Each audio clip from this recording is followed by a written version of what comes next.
fama rápida, cobertura mundial y, por supuesto, un contrato de novato que podría llegar a valer $250,000 al año. Fichar por la WWE suena mucho mejor que sacarse la lotería para la mayoría de los aficionados a la lucha libre. Sin embargo, hay unos cuantos novatos que han perdido todo su dinero en cuanto lo consiguieron. Puede que ahora te parezca una locura, pero quédate hasta el final de este vídeo y descubrirás algunas de las historias más disparatadas de novatos de la WWE que se arruinaron al instante. Cuando se habla de luchadores de la WWE que desaparecen casi tan pronto como entran en escena, Muhammad Hassan es un nombre que siempre viene a la mente. Antes de entrar en la WWE, Mark Julian Copani ya tenía el físico y el aspecto necesarios para ser una superestrella de la lucha libre. Estaba hecho trizas, bronceado y era tan intimidante como cualquier otro luchador de la década de 2000. Así que cuando se unió a la promoción del territorio de desarrollo Ohio Valley Wrestling en Kentucky, solo era cuestión de refinar a un tipo que ya parecía una superestrella de la lucha libre para convertirlo en una de verdad. Y ese proceso no duró demasiado, porque 2 años después fue ascendido al roster principal de la WWE. En un principio, Copani había nacido en Estados Unidos y era de ascendencia italiana, pero Vince McMahon y el resto del equipo creativo de la empresa de la época pensaron que su aspecto tenía algo de Oriente Medio, así que Copani fue empaquetado y rediseñado para ser Muhammad Hassan, un árabe americano que se había propuesto reconstruir la reputación de los habitantes de Oriente Medio en Estados Unidos tras los atentados del 11S, apenas 3 años antes. Teniendo en cuenta lo reciente que era el atentado en aquel momento, era comprensible que aún fuera un tema muy delicado, con el sector financiero estadounidense tratando todavía de recuperarse de las repercusiones del ataque al World Trade Center. Y si nos preguntan a nosotros, la WWE debería haber dejado el tema en paz, pero con un potencial como el que tenía Copani, Vince McMahon vio la oportunidad de intervenir en uno de los temas más candentes. Y gracias a sus impresionantes habilidades en el ring y a su carisma, Hassan aprovechó al máximo esta oportunidad. En sus primeros meses fue empujado a enfrentarse a algunos de los nombres más importantes de la empresa. Hassan derrotó a The Hurricane, Sergeant Slaughter, Chris Benoit y Chris Jericho en sus 2 primeros meses, lo que llevó a las superestrellas veteranas de la WWE a unirse para darle una lección en el Royal Rumble. El segmento fue un éxito y poco después, Copani fue puesto en storylines con algunas leyendas como Hulk Hogan, Shawn Michaels, Batista, Big Show y John Cena. A pesar de no tener ningún título importante a su nombre, Muhammad Hassan estaba teniendo un comienzo perfecto como luchador profesional, pero todo se vino abajo con una historia. En julio de 2005, la WWE organizó una pelea entre Hassan y el Undertaker. En este ángulo, Hassan convocó a 5 secuaces enmascarados, vestidos con camisas negras, pasamontañas y pantalones de camuflaje para ayudarle a derrotar al Deadman. La idea de los esbirros no solo era un poco desagradable en el clima económico y social de la época, sino que la empresa tomó la ridícula decisión de emitirlo el mismo día de los atentados de Londres. Así es, el mismo día en que terroristas islámicos llevaron a cabo 4 atentados suicidas coordinados en el transporte público de Londres,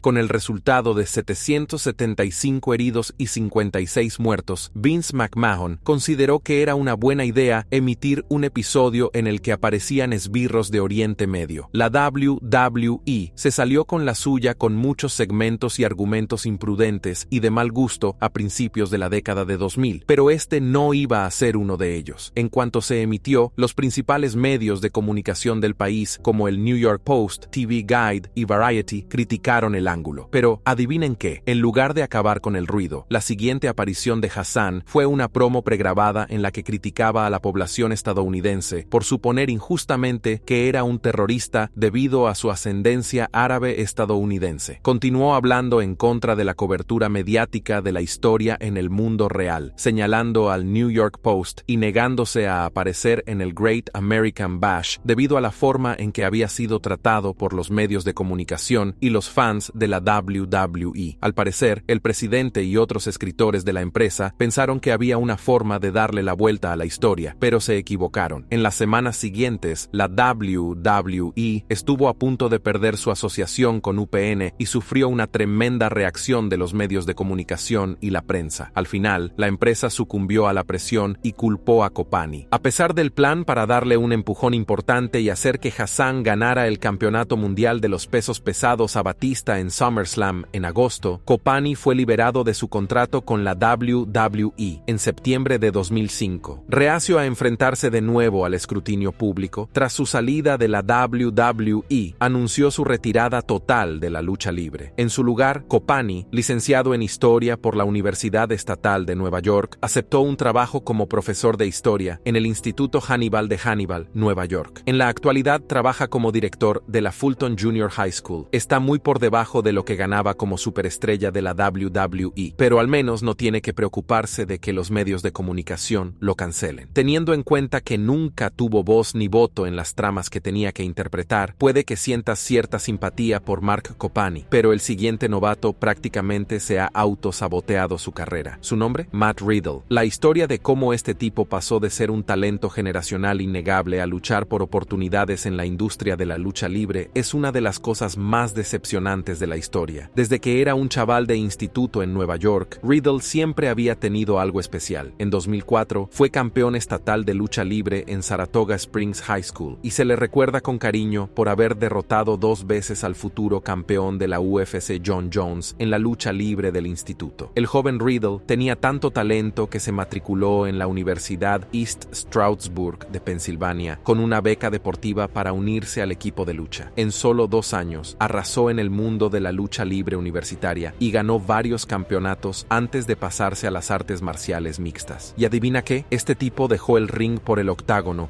y seguía pareciendo un talento innato. Tenía un récord amateur perfecto, fichó por la UFC a los 22 años y las cosas le iban realmente bien. Desde su debut profesional contra el veterano Dante Rivera, se notaba que Riddler era un exaltado, pero en el negocio de las MMA, ser un exaltado funcionaba muy bien. En el transcurso de los 5 años siguientes, Riddle ascendió a la cima del negocio de las MMA, acumulando cientos de miles de dólares en premios, convirtiéndose en el tercero en defensas por derribo en la historia de la UFC y ocupando el 8º puesto por el total de golpes propinados. También tiene un récord en el octágono de 10-3, con una racha de 5 victorias consecutivas que le sitúan entre los grandes de la historia de la UFC. Sin embargo, lo más probable es que su nombre no aparezca en los libros de récords de la UFC, y eso se debe a que estaba en la lista negra. ¿Por qué? Bueno, en octubre de 2012 se descubrió que Riddle había fallado una prueba de drogas después de la pelea, dando positivo por marihuana. Fue multado y suspendido por 90 días. Regresó en 2013, solo para una vez más dar positivo por marihuana en febrero, lo que llevó a su liberación de la promoción. Luego pasaría a trabajar en Bellator, MMA y Titan FC antes de finalmente comenzar una carrera en la lucha libre profesional en el circuito independiente en 2014. Una vez más, sus genes inconformistas entraron en acción y en poco tiempo, Matt Riddle era conocido por ser uno de los nuevos talentos más calientes del circuito independiente. Como era de esperar, Vince McMahon se enteró y en julio de 2018, Riddle fue fichado por la WWE para trabajar en NXT. Su carrera tuvo un comienzo fulgurante, ya que derrotó a Cassius Ohno en 6 segundos para marcar el combate más rápido en la historia de NXT, recogió el NXT Tag Team Championship con Pete Dunne e incluso hizo que WWE Network estrenara un documental entero sobre él. Durante los 2 años siguientes, se convirtió en uno de los favoritos de los fans, con algunos momentos bastante icónicos como su feudo con Killian Dane, su segmento con Triple H en la guerra contra Raw y SmackDown, y la eliminación de Randy Orton con un roll-up pin en Survivor Series. Finalmente, en el verano de 2020, en medio de la pandemia mundial, fue ascendido al roster principal, debutando contra el campeón intercontinental AJ Styles. Parecía que Riddle había dejado atrás los demonios de su pasado y su afición a meterse en problemas, pero no tardó mucho en que todo eso se fuera al traste. Apenas unas semanas después de ser llamado al roster principal de la WWE, saltó la noticia de que Riddle había sido acusado de agredir sexualmente a la luchadora independiente Candy Cartwright. Según ella, allá por 2018, justo antes de fichar por NXT,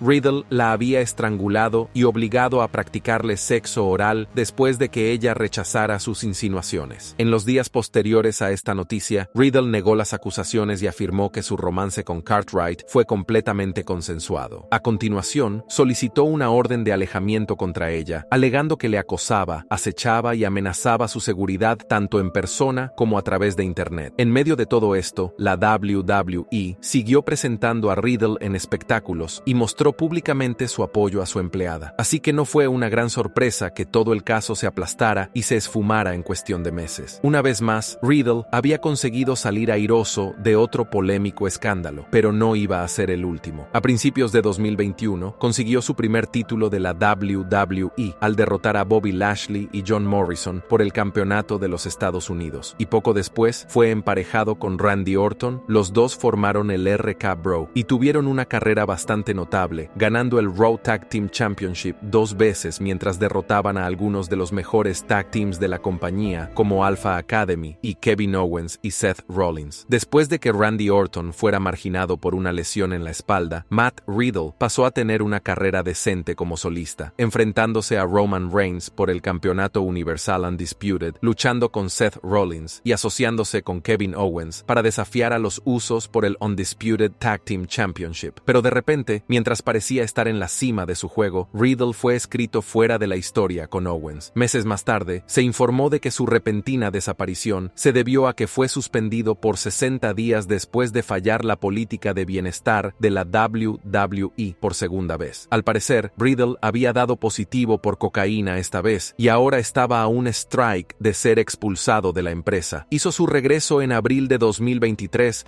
después de un paréntesis de 6 meses, pero finalmente fue puesto en libertad antes de que finalizara el año tras un incidente en el aeropuerto internacional John F. Kennedy con la policía de la autoridad portuaria. De algún modo, en el espacio de una década, Riddle había conseguido que le echaran tanto de la mayor promoción de artes marciales mixtas como de la mayor promoción de lucha libre profesional del mundo. ¿Qué te parece eso de autosabotaje? Desde que abandonó la WWE, ha trabajado en la New Japan Pro Wrestling, la Major League Wrestling, la lucha libre AA Worldwide, la TNA y regresó al circuito independiente. Y eso resume en gran medida al hombre que es Matt Riddle, un talento generacional de la lucha libre que no puede mantenerse alejado de los problemas. El siguiente en nuestra lista de novatos de la WWE que se desvanecieron demasiado pronto es Maven. ¿Te suena el nombre? Probablemente no, pero aquí va una pista para los veteranos de la WWE. ¿Recuerdan aquella vez en 2002 cuando el Undertaker fue eliminado del Royal Rumble con una dropkick de un tipo que nadie conocía? Sí, ese tipo era Maven. A principios de 2000, Maven Clayton Hoffman era un tipo normal de Virginia que jugaba al béisbol en un pequeño equipo de Oregón y trabajaba como profesor en la Tuality Middle School. Habiendo sufrido una educación difícil y soportado un pasado familiar más bien duro, convertirse en una superestrella mundial no estaba, desde luego, en su cartón de bingo. Pero todo cambió de repente cuando la WWE presentó el reality show Tough Enough en 2001. El objetivo del programa era descubrir nuevos talentos de la lucha libre y dar a la gente corriente una oportunidad de alcanzar el estrellato para hacer realidad el sueño de infancia de todo aficionado a la lucha libre. Eso es exactamente lo que hizo Maven, de 25 años, que acabó siendo el coganador de la temporada inaugural junto a Nidia Gennard. Inmediatamente después del programa, fue enviado a la Heartland Wrestling Association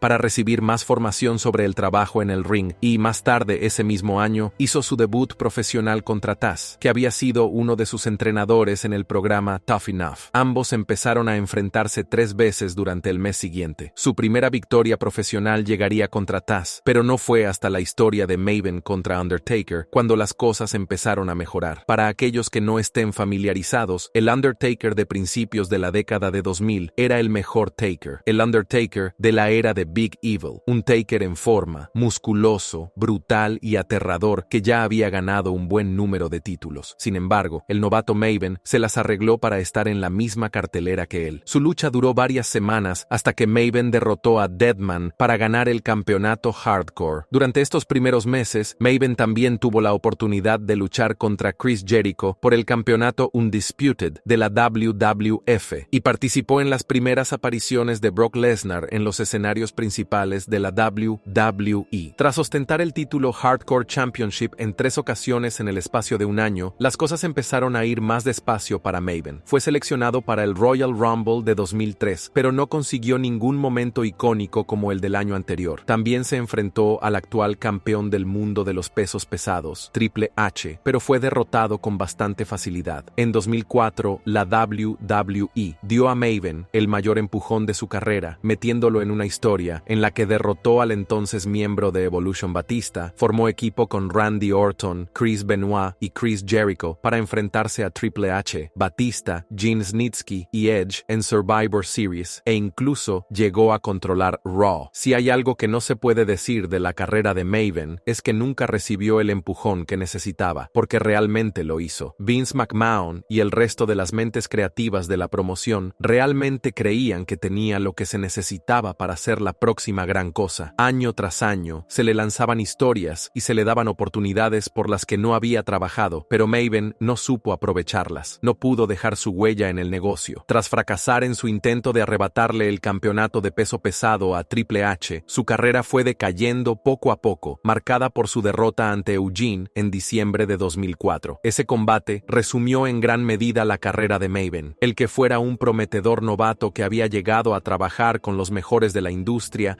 había caído tan bajo que fue derrotado por un luchador de medio nivel. Nunca se recuperó realmente de esa derrota, y lo mismo ocurrió con su carrera, porque en julio de 2005 se anunció que Maven había sido despedido de la WWE. Como reveló años más tarde, la salida de Maven de la empresa fue explicada por el entonces vicepresidente de Relaciones de Talento de la WWE, John Laurinaitis, como resultado de su falta de crecimiento. Según Laurinaitis, la empresa dejó marchar al ganador inaugural de Tough Enough porque, a pesar del empuje que recibió, no logró desarrollarse como luchador por sí mismo y su rendimiento era inferior a las expectativas e inversiones que se habían hecho en él. Tras su salida, trabajó en la TNA y en la United Wrestling Federation durante un tiempo, en el que volvió a tener dificultades para hacerse un hueco antes de optar por trabajar en el circuito independiente. Desde entonces, ha aparecido en varios programas de telerrealidad como The Surreal Life, ha sido presentador de programas como Bet's Jate List, HSN Today, NFL Pro Football Fan Shop. Finalmente, en 2012, Maven perdió su trabajo como presentador para HSN tras su arresto en Florida por ir de compras al médico debido a una adicción a la oxicodona y la hidrocodona. Tras pagar una fianza de $2,000 y enfrentarse a hasta 5 años entre rejas, Maven se sometió al antiguo programa de rehabilitación de talentos de la WWE. Tras desintoxicarse, trabajó brevemente como portero de discoteca antes de convertirse en ejecutivo de cuentas del equipo de baloncesto Brooklyn Nets. También ha trabajado en finanzas en Wall Street, pero más recientemente es conocido como YouTuber, con un canal donde revela los entresijos de ser un luchador profesional. Aunque el propio Maven nunca ha cuestionado los motivos de su salida, en múltiples ocasiones ha afirmado que habría tenido más éxito si la empresa le hubiera dado oportunidades de utilizar sus habilidades verbales a través de promos. Y teniendo en cuenta que le ha ido bastante bien presentando programas y dirigiendo una plataforma de YouTube, tal vez realmente podría haber ofrecido algunas promos sólidas que lo mantuvieran en el negocio un poco más, pero nunca lo sabremos realmente. Tuvo la oportunidad de volver a la WWE en 2008, cuando John Laurinaitis le ofreció su puesto, pero lo rechazó y, aunque se arrepiente de ello hasta la fecha, es poco probable que volvamos a ver otra página de la historia de uno de los novatos más decepcionantes de la lucha libre profesional. La historia de Velveteen Dream es, irónicamente, más una pesadilla que otra cosa. No todos los días se ve a un tipo pasar de ser una superestrella de la lucha libre a ser investigado por delitos sexuales a menores en el espacio de solo 3 años. Al igual que Maven, Patrick Clark Jr. entró en el negocio a través del programa Tough Enough, aunque una década más tarde. Antes de entrar en el programa, trabajó en MCW Pro Wrestling tras entrenarse con Patrick Brink y, aunque no ganó la 6ª temporada del reality show de la WWE, Clark causó suficiente impresión a los jefes de la empresa. Fue firmado en el territorio de desarrollo, donde permaneció hasta obtener su gran oportunidad en mayo de 2017, cuando debutó con su personaje inspirado en Prince, llamado Velveteen Dream. Un par de años después, se había convertido en uno de los mejores talentos de NXT, ganando el campeonato norteamericano de NXT en 2019. Era solo cuestión de tiempo antes de que recibiera el gran empujón para unirse al roster principal, pero ese momento nunca llegó como resultado de una lesión en la espalda que sufrió después de un accidente automovilístico. En agosto de 2020, parecía estar recuperando su mejor forma, con actuaciones entretenidas contra Finn Balor y Adam Cole. Entonces, de la nada, en mayo de 2021, se anunció que Velveteen Dream había sido despedido de la WWE. En las semanas siguientes siguientes, múltiples medios de noticias revelaron que su despido fue el resultado de una investigación interna en curso sobre Clark que comenzó hace más de un año. Al parecer, Dream había enviado supuestamente fotos suyas desnudo a menores de edad en Instagram y, lo que es peor, fue acusado de abusar sexualmente de algunos chicos menores de edad. La WWE se enteró de estas acusaciones antes de que se hicieran públicas e inició investigaciones al respecto mientras mantenía a Velveteen en nómina. Y cuando finalmente lo liberaron de su contrato, no se presentaron cargos judiciales. La conclusión general es que no había pruebas suficientes para acusar a Dream, pero sí las suficientes para que la empresa cortara lazos con él. El hecho de que Clark nunca demandara ni se quejara públicamente de su despido también indica algunas irregularidades en todo el episodio. La antigua superestrella de la WWE, Booker T, que tenía información privilegiada sobre el caso, se negó a revelar los detalles, pero dijo lo siguiente: a veces nunca se puede encontrar el camino de vuelta de ella, y creo que Velveteen Dream va a ser uno de esos chicos que habría tenido un infierno de una carrera si ese es el final de esa historia. Y teniendo en cuenta que Dream no ha tenido éxito en otras promociones de lucha libre, sino que ha sido arrestado 2 veces por agresión en primer grado y allanamiento de morada tras una advertencia y por posesión de drogas, es justo incluirlo en la lista de novatos fracasados de la WWE. Siguiendo con el tema, una mención honorífica para Nidia Gennard. Esta mujer es probablemente el nombre menos popular de esta lista